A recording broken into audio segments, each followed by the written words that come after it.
Now, the tension shifts from the enemy outside to the enemy within. The Japanese officers realize that Failor intends to negotiate. To a samurai, this is the ultimate betrayal. Deep in the Atlantic, a different kind of war breaks out inside the iron hull. Tomonaga and Shoji retreat to their bunks. They write letters to their families. They distribute their personal effects, watches, currency, to the German crew. Then, in a ritual of silence and finality, they consume lethal doses of luminol. They choose death over the dishonor of captivity. The crew finds them. The silence on the boat becomes deafening. They are now sailing with 2 corpses and 560 kilograms of uranium oxide. The weight of the dead and the weight of the radioactive material pulls the morale of the ship to the bottom. Surrender immediately. Surface. Disarm.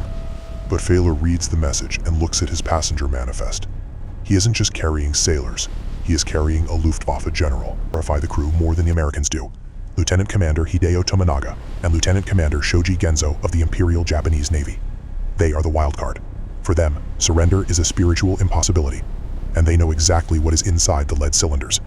The submarine is a pressure cooker of conflicting loyalties. The German crew wants to go home to their families.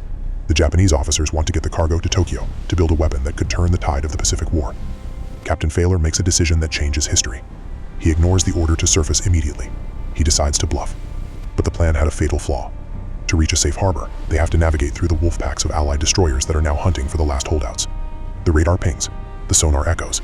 The air inside the boat grows stale, smelling of diesel, sweat, and fear. The clock is ticking. Every hour they stay submerged is an hour closer to asphyxiation, but surfacing means facing the consequences of their deadly cargo. Captain Failor realizes he has run out of time. He cannot make it to Japan. He cannot hide forever. But he refuses to surrender to the British or Canadians, fearing harsh treatment. He sets a course for the United States, gambling his life and his crew's freedom on an American intercept. On May 14th, the USS Sutton spots the behemoth. The game is up. But here is where the story takes its darkest turn. The Americans board the U-234. They secure the crew. They catalog the jet fighters. And then, they open the lead containers. The officers of the USS Sutton don't fully understand what they are looking at, but the experts back in Washington do. This wasn't just metal. This was the fuel for a nightmare. The uranium oxide found on U-234 is immediately confiscated by US intelligence. It vanishes from the public record. For decades, the files remain classified. But as the fog of war lifts, the terrifying truth emerges. The material didn't just disappear. It was transferred. The ultimate irony of World War II is not that the Germans failed to deliver the bomb to Japan. It is where that uranium actually went.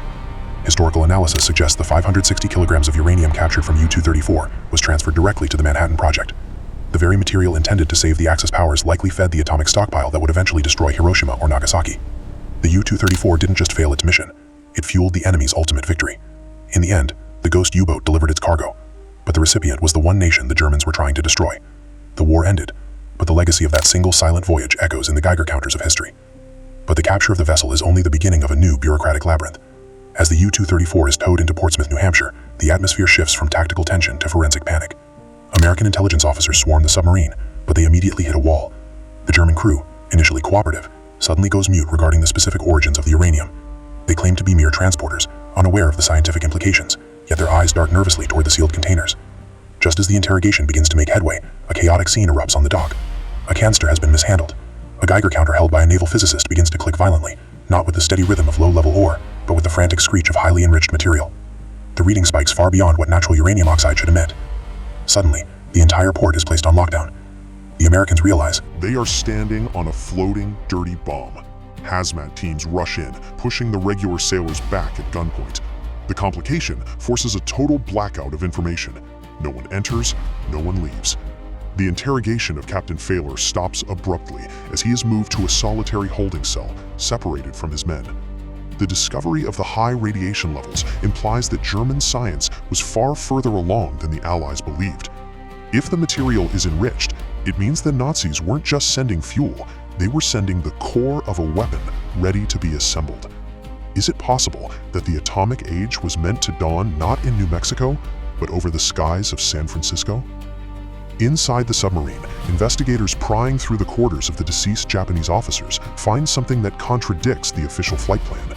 Hidden behind a bulkhead in the officers' mess is a set of watertight charts that Lieutenant Tomonaga failed to destroy.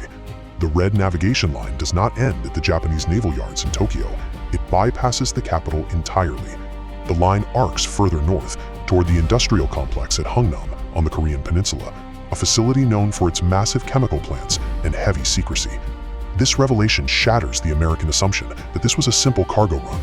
Why route the most precious material on Earth to a remote outpost in occupied Korea unless the facility there was already prepared to use it? Before the intelligence team can decode the rest of the charts, the Office of Strategic Services, the OSS, intervenes with a federal injunction. Agents in plain suits arrive with orders signed by the highest levels of the White House. They confiscate the charts, the logs, and the Japanese officer's suicide notes. The naval investigators are ordered to stand down and forget what they saw. The evidence is swept into classified briefcases, vanishing into the back of unmarked sedans. The narrative is being rewritten in real time, even as the uranium is offloaded. The physical threat is contained, but the motive is deliberately buried under a mountain of red tape. Captain Failer sits alone in his cell, listening to the distant sounds of the harbor. He knows the war is over, yet he guards his secret with the stubborn silence of a man who knows too much. The Americans have the uranium, and they have the boat, but they do not have the answer to the question that terrified his crew during those long, silent nights under the Atlantic. With Berlin in ruins and the Führer dead, the mission logic should have collapsed, yet the orders remained absolute. The shadow of the Third Reich stretches out from the grave, concealing its final ambition. Why were they still sailing toward Japan with 560 kilograms of uranium oxide in their hull? The cargo moves under the cover of darkness, loaded onto a heavily guarded train bound for the extraction plants at Oak Ridge, Tennessee. The heavy lead cylinders are treated with a reverence usually reserved for religious artifacts, yet the paperwork accompanying them is riddled with inconsistencies. As the convoy prepares to depart, a terrified German radio operator breaks his silence, whispering a detail to his interrogators that halts the operation cold. He reveals that the inventory list handed over to the Americans is incomplete. According to his recollection, the uranium oxide is not the only strategic payload on board. There is supposed to be a crate of dismantled infrared proximity fuses, technology essential for detonating an atomic device at the precise altitude for maximum destruction. That the fuses were either jettisoned at sea to prevent capture, or worse, offloaded onto another vessel before the U-234 surrendered. If the fuses are missing, does it mean the Japanese already possess the technical blueprints to build the bomb, lacking only the fuel? As the train chugs southward, carrying the raw material of the atomic age, intelligence analysts back in Washington struggle to reconcile the timeline. They decrypt a final fragmented burst transmission sent by U-234 just hours before it raised the black flag of surrender. The coordinates in the message do not point to a harbor or a safe zone. They point to a desolate patch of the Pacific Ocean, hundreds of miles from any landmass. It appears the submarine was never meant to dock in Japan at all, but rather to rendezvous with something else in the open water. Was a Japanese super submarine waiting in the depths to receive the cargo and vanish before the Allies could close the net? Just as the analysts attempt to triangulate this rendezvous point, a new shadow falls over the operation.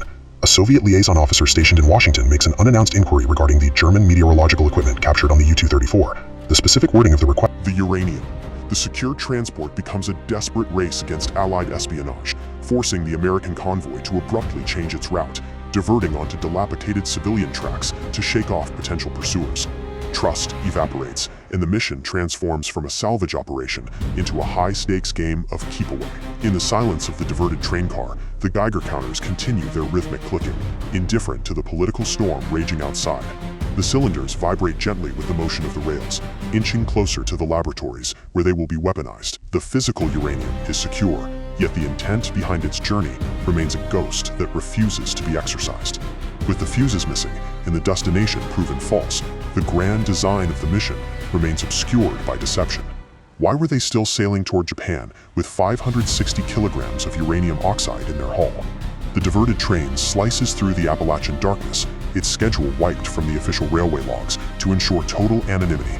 Inside the armored boxcar, the air grows heavy, not just with the humidity of the American South, but with the suffocating weight of the unknown. Soldiers clutch their rifles, eyeing the lead containers as if they might spring to life, while the OSS agents nervously check their watches against the passing mile markers. But the rhythm of the journey is shattered by the screech of metal against metal. The emergency brakes engage without warning, throwing the guards against the steel walls as the convoy grinds to a halt on a precarious trestle bridge suspended over a black gorge. The conductor reports a severed coupling line, a mechanical failure that looks suspiciously precise.